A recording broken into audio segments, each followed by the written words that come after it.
Here's my plan to stop the chemical, physical, and emotional mutilation of our youth.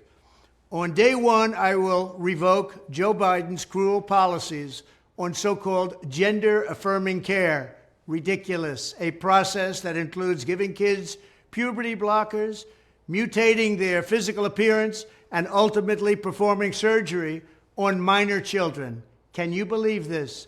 I will sign a new executive order instructing every federal agency to cease all programs that promote the concept of sex and gender transition at any age. I will then ask Congress to permanently stop federal taxpayer dollars from being used to promote or pay for these procedures and pass a law prohibiting child sexual mutilation in all 50 states. It'll go very quickly.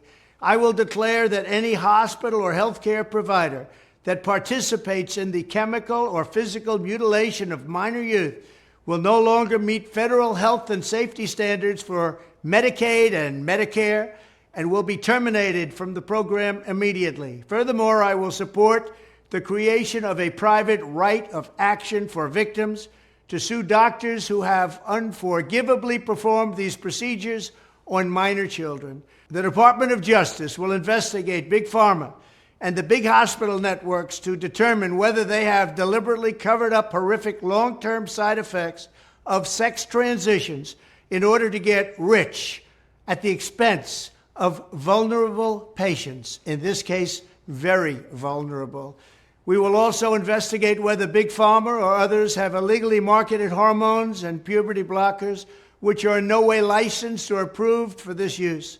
My Department of Education will inform states and school districts that if any teacher or school official suggests to a child that they could be trapped in the wrong body, they will be faced with severe consequences, including potential civil rights violations for sex discrimination and the elimination of federal funding.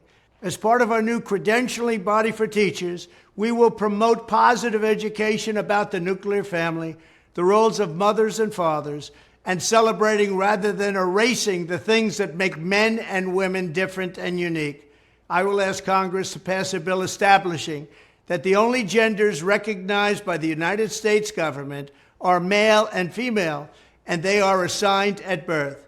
The bill will also make clear that Title IX prohibits men from participating in women's sports, and we will protect the rights of parents from being forced to allow their minor child to assume a gender which is new and an identity without the parents' consent.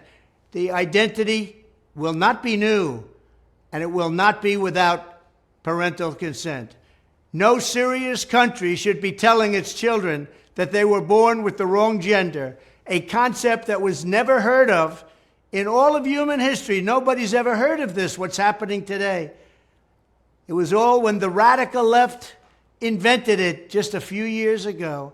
Under my leadership, this madness will end. Thank you very much. 'Cause the flag still stands for freedom, and they can't take that